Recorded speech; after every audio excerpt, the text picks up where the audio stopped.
Christmas event. In that regard, also still looking for if anybody can put some door hangers out, some invitations out. We'd definitely like to get some of that done as well. So let me know. I think maybe that's good for the time being. We are planning on getting back to lesson 4 of our Idols Bible study, but wanted to introduce somebody to you, let him mention some of the things that he does. Dr. Ben Coles is with us from Bethany Lutheran College, and he came all this way to present to our campus ministry evening. And I'm super hopeful. I was just telling him that we get a whole bunch of college students that have been talking about some of these same sorts of things and how useful some biblical advice, but also some practical advice might be in these regards. And so since he's here, we thought we'd give him a chance to also introduce himself to you. So let's please welcome Dr. Ben Coles. Thank you. Thank you so much. I'm just going to hold this because then that means that I don't stand up here and talk too long. I am a professor after all, and I warned that I could talk for the whole hour, but I promise I won't. No, it's a real privilege to be here, to get out and speak and share good, biblically grounded mental health information. Mental health is something that everyone experiences. Everyone experiences physical health, but everyone experiences mental health as well.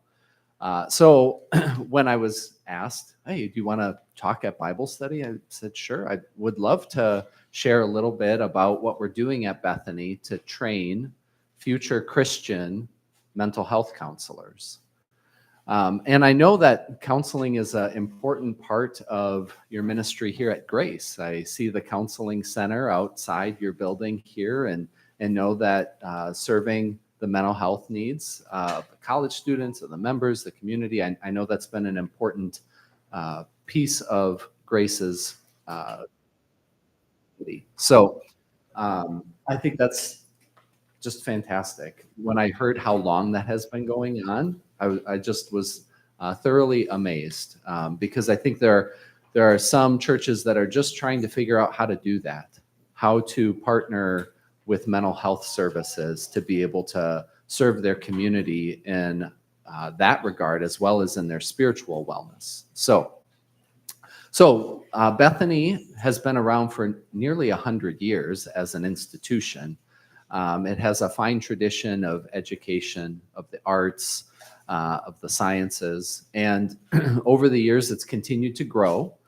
For a number of years it was a 2-year college, but about 25 years ago it transitioned and made that change to a 4-year college, to giving bachelor's degrees. And in 2019, I started at Bethany to be able to bring a master's, a graduate level program to the college. So this is the first, and right now still the only, advanced degree at Bethany.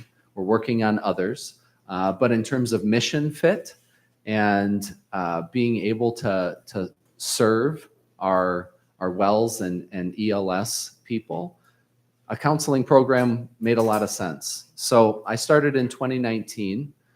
We were hoping to launch the program in 2020. We launched in 2021. That's all I need to say about that. But we were blessed to be able to do that. Myself and my colleague, Dr. Karina Clennon, we were the first 2 core faculty for that first year.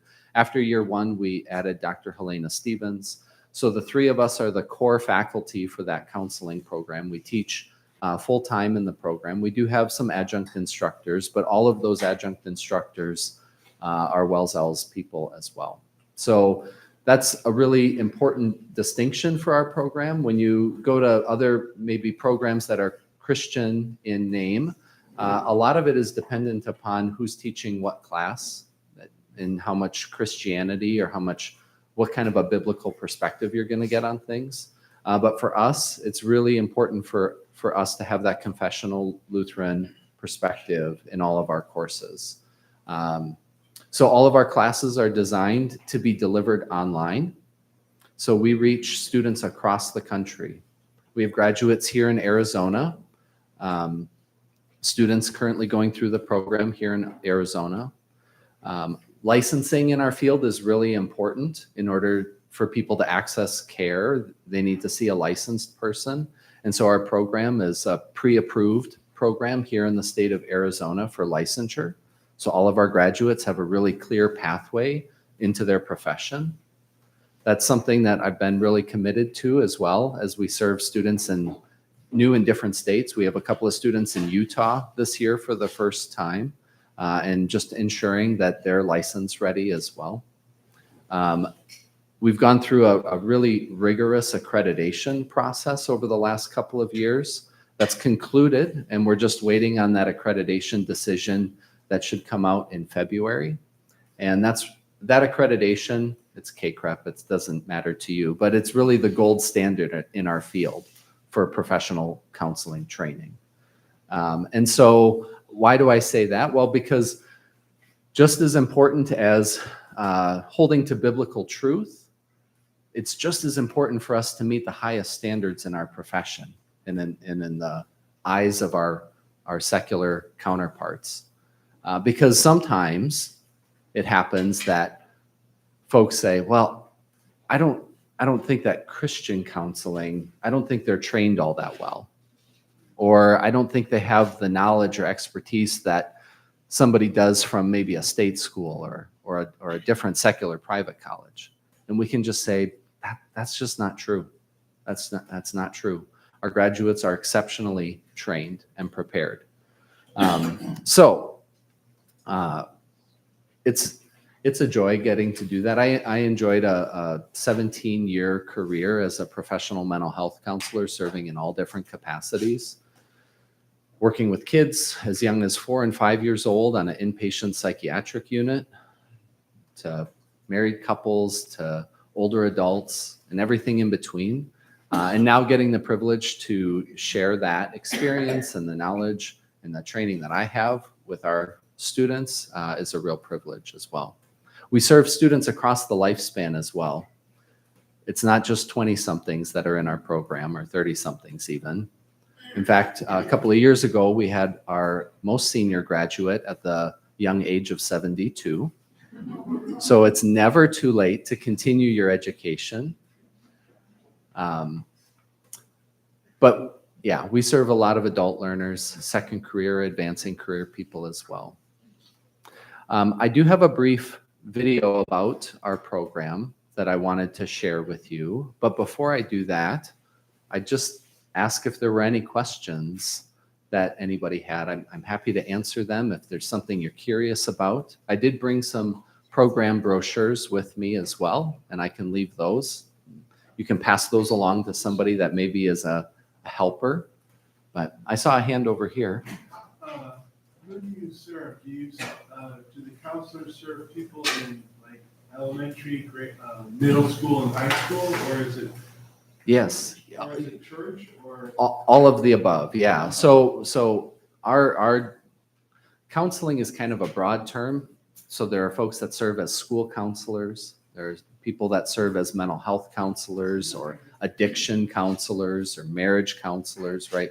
So our graduates get training across the board in a really broad range. A number of them elect to serve in schools, grade schools, high schools, serving youth. Others are in agencies, places like Christian Family Solutions, WLCFS is their former name, agencies like that. So I don't know if you're familiar with the member assistance program, but a number of our graduates are serving in that program for CFS. Hospitals, outpatient clinics, inpatient units, those kind of things. So our graduates serve, and they don't all serve in strictly Christian settings either. A lot of our graduates, because they're all over the place, they may not even have a agency in their area that is faith-based. So they end up serving, I've worked for the county in Florida, and but the thing is that we still bring ourselves into that room, into the profession. And Christians are still seeking counseling services, even at secular places.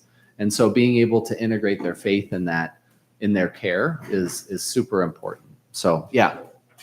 Other questions? Pastor Kohler, after early service, said that you were going to talk to Tucson Campus Ministry tonight. Yes. There were 4 things. Yes. What briefly, what? You just list Oh, briefly. Wow, you're really putting me on the spot. What are the 4 things without explaining? Without, why would you do that to me? Okay, so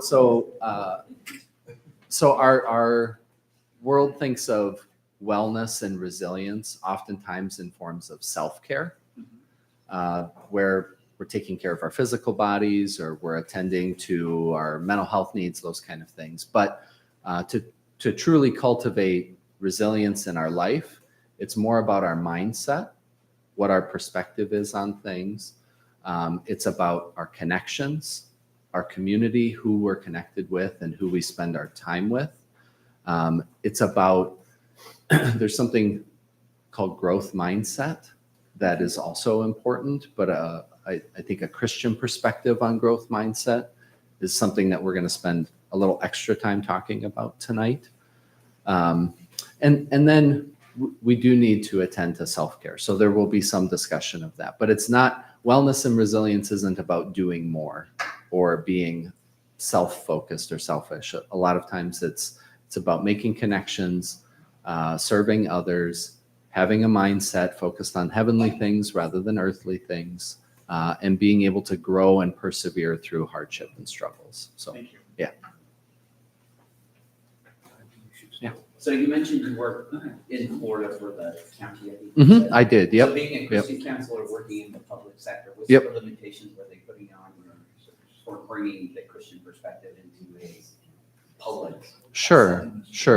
So when I think about integrating faith in counseling, I think of it on a continuum. And so, when you talk to your pastor and you seek counseling from pastor, it's very explicit. He's leading with God's word, law and gospel, those kind of things. Now, as a mental health counselor, those are tools that we can use, but they're really at the request of or at the need from our clients. So it isn't something that I'm imposing on them, but I know when I worked for the county, I did home-based services. So I actually served my clients. I'd go out to their school or to their home and do family sessions at the kitchen table in their dining room. And when I would see Christian symbols around their house, I would ask about those things. I would say, oh, tell me about that. Or do you have a church home or those kind of things? And just invite them to talk about their faith life. And that would be a starting point. So the county didn't say you can't talk about that. But within our profession, there are some important guidelines so that counselors aren't imposing their belief systems on their clients.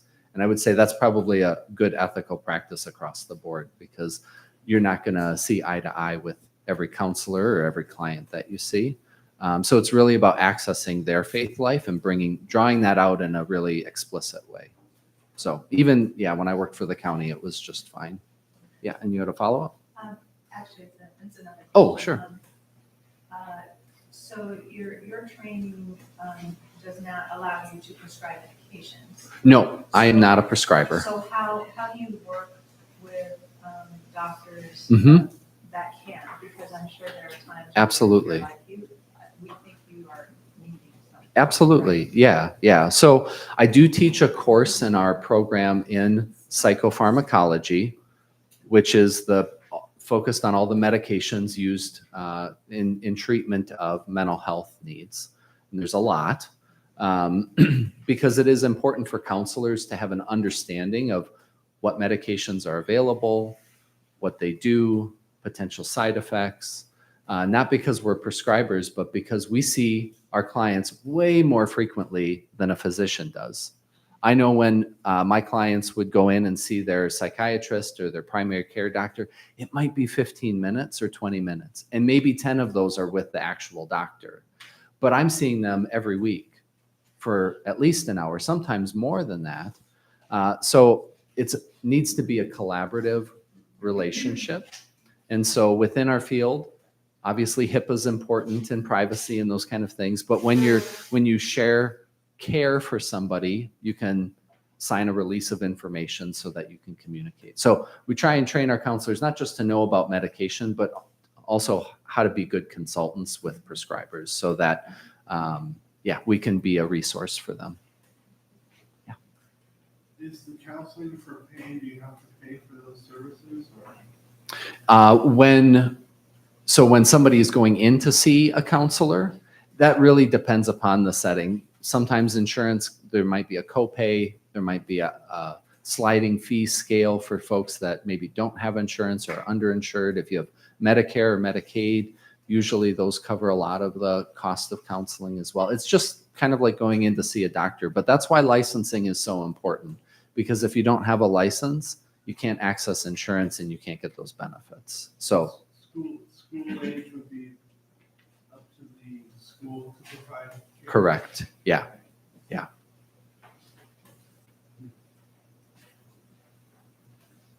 All right. Well, I'm not going to run away. So if you think of a question or you want to talk to me after Bible study, please come up and do that. So I'm just going to pull up this video about our program, share that, and then turn things back over to Pastor.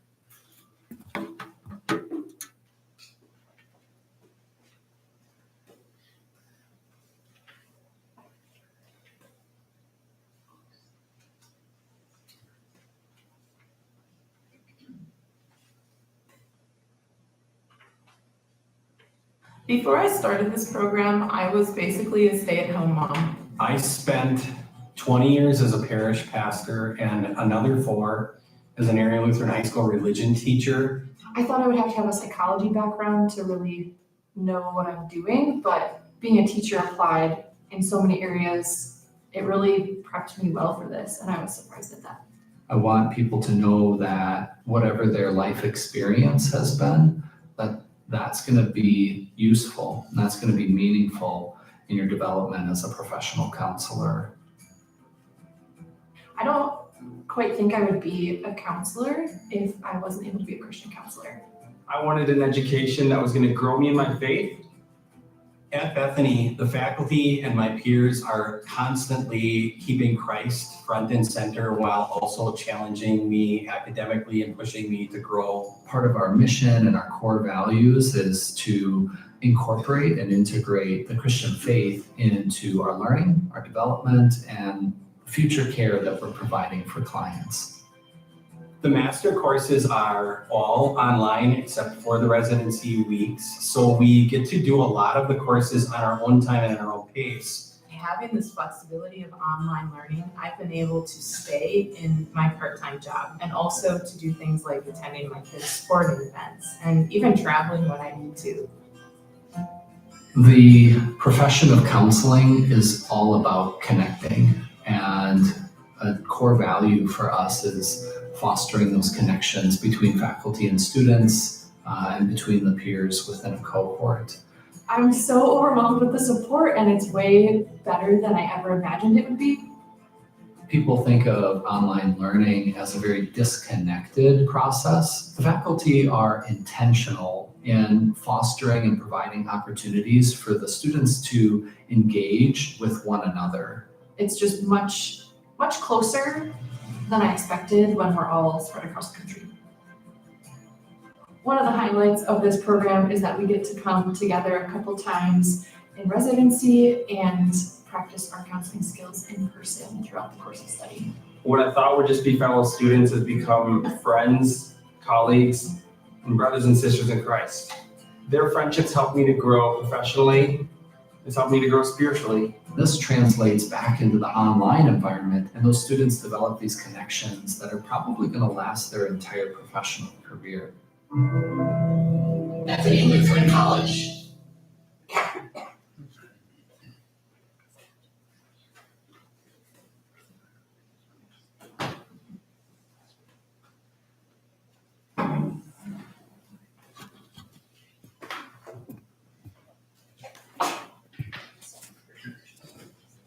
Thank you again to Dr. Coles for being here with us and for presenting to our college students this evening.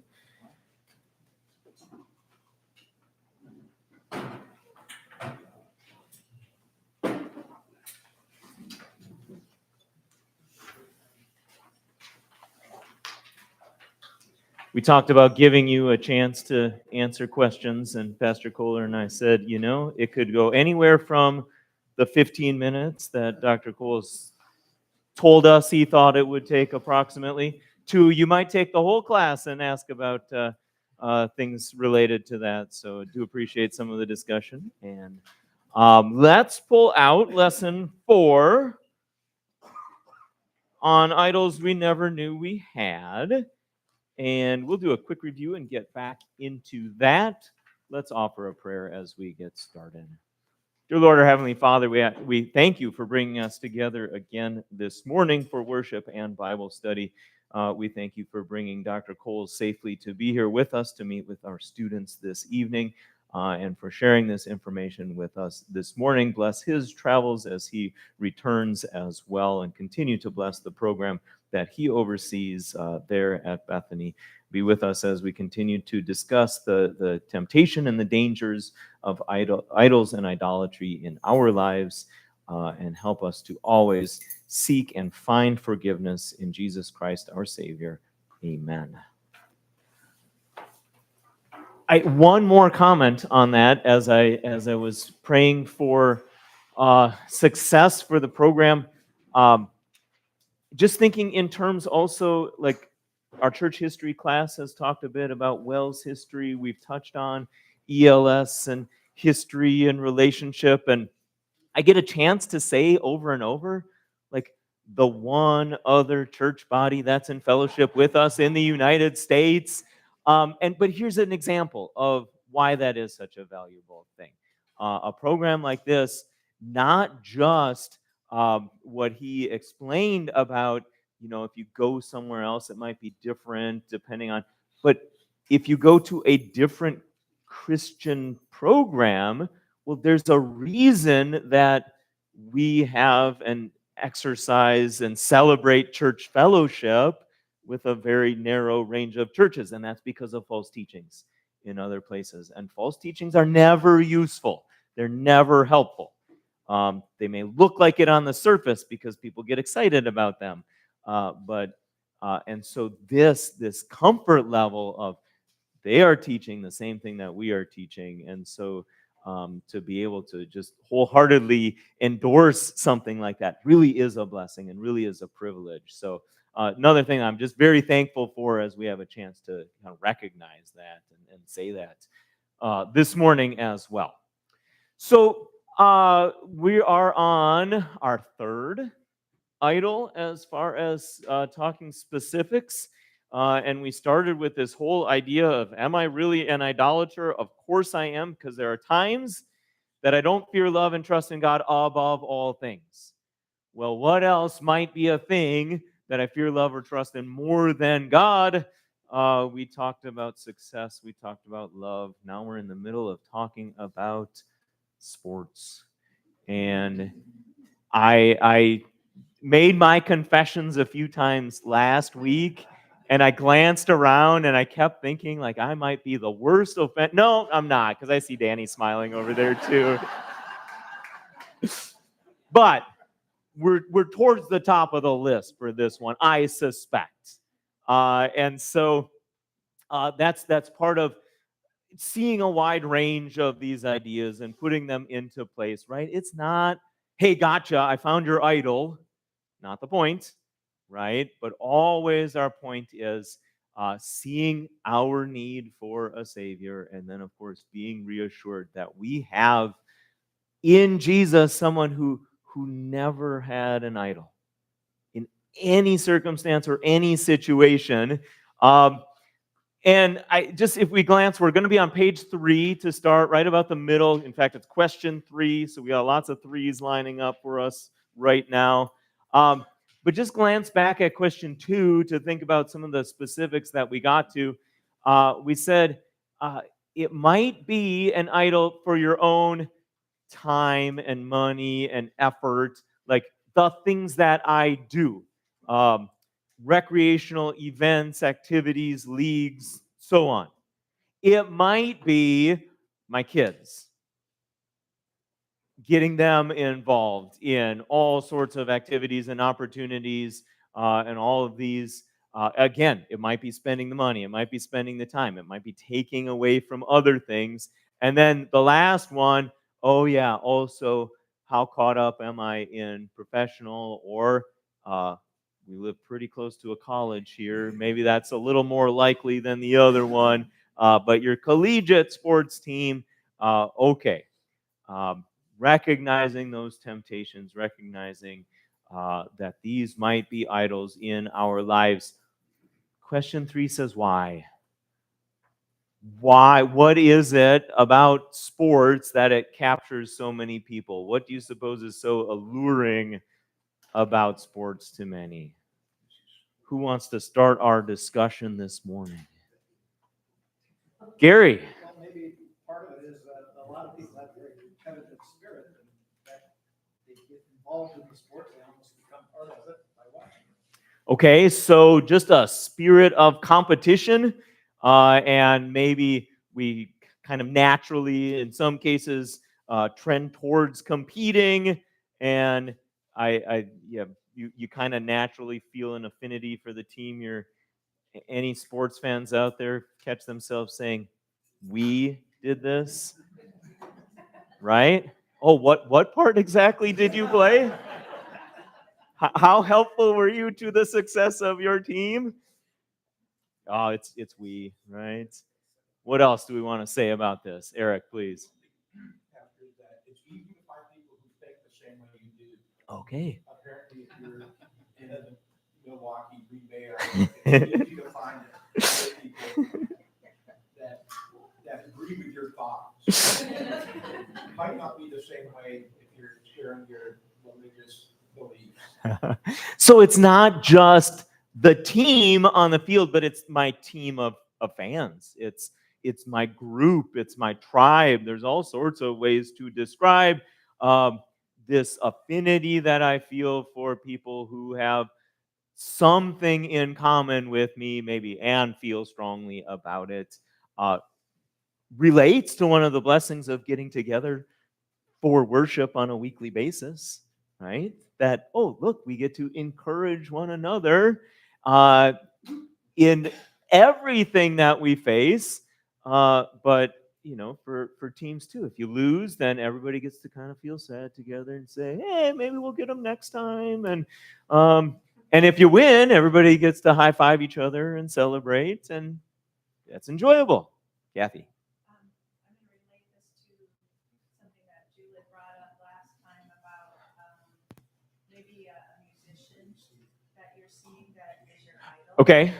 I think we were created to enjoy having awe for things and people that are just that much better than we are, or can do things that astound us.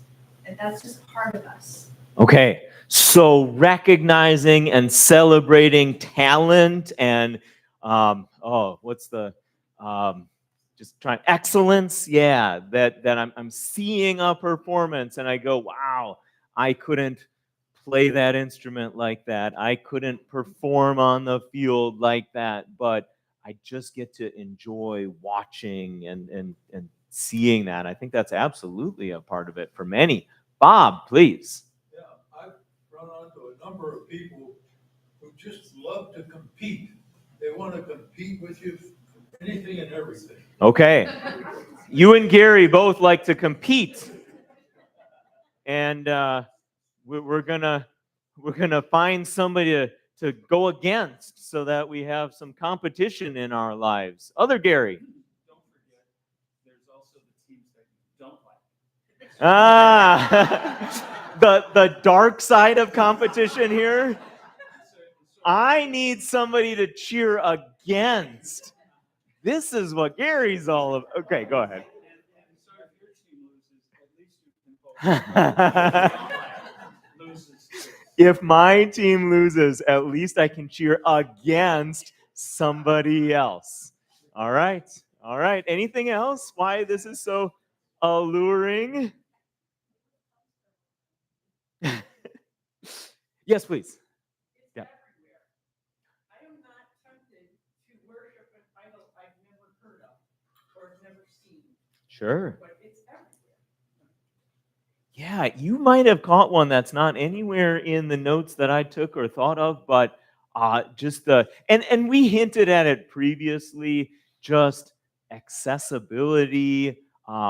It's in your like it's advertised to you.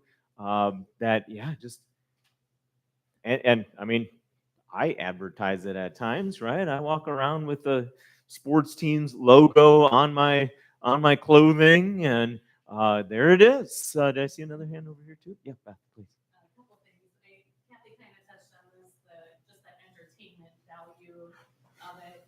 Whether or not we're in awe of it, a close game is entertaining. Oh, sure. A blowout can be entertaining in a different way. You know, depending on what game you go to, there can be a lot of spectacle with it. They dim the lights, they, have an announcer announcing,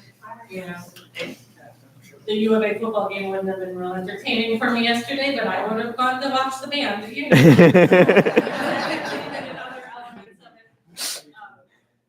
then, like in terms of, we talked about our kids' athletic involvement. Yeah.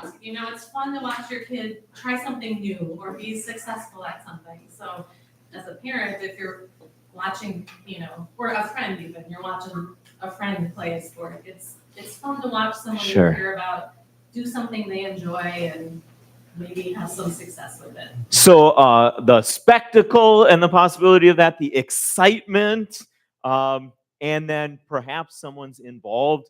I will tell you, I have never watched one person more closely on a football field than watching Sam in a high school game.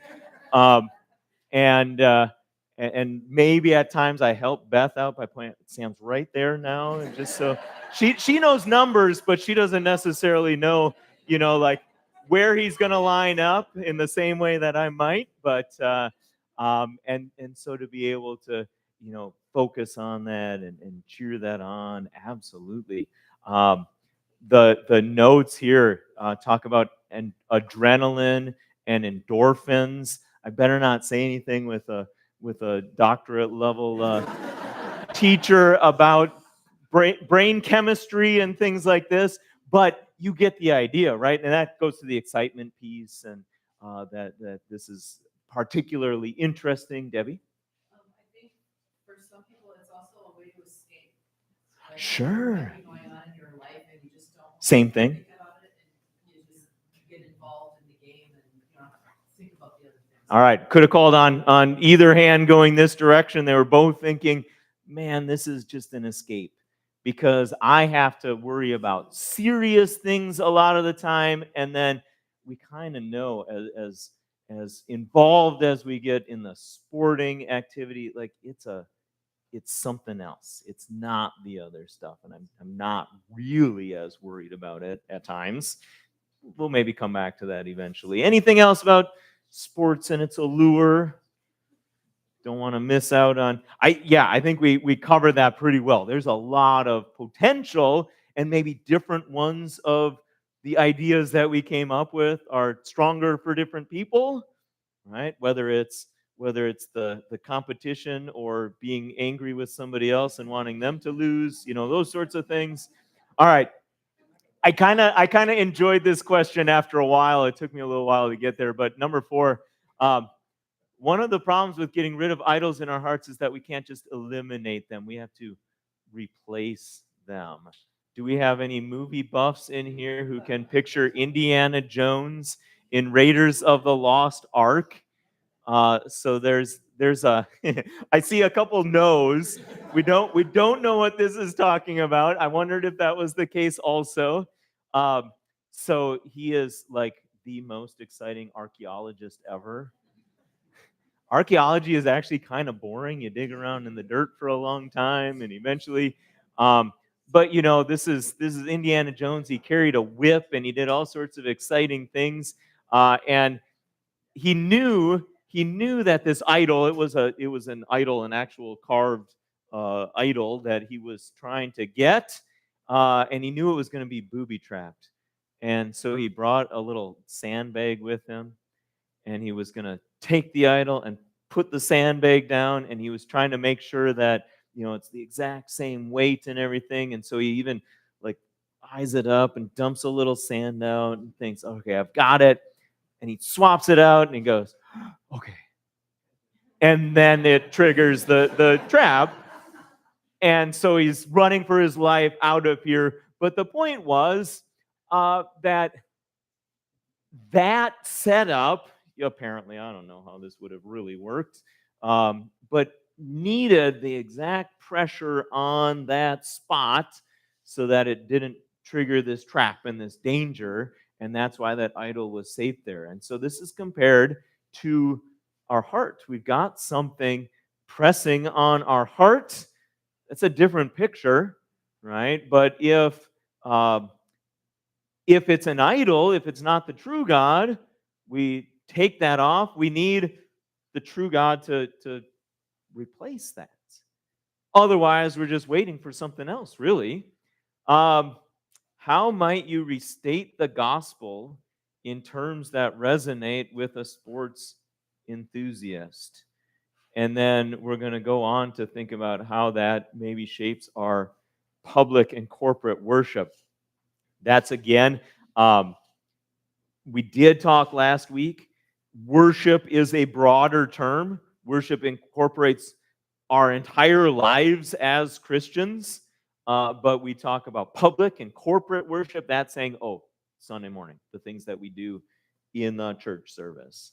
So let's start with thinking about how do I share the gospel with someone whose idol is sports? Or what might I want to think about in that regard? Gary, get us started. Rooting against Satan. Okay. We're going to keep thematic that you know how much you hate Arizona State University. That seems like a safe example to use, right? Maybe.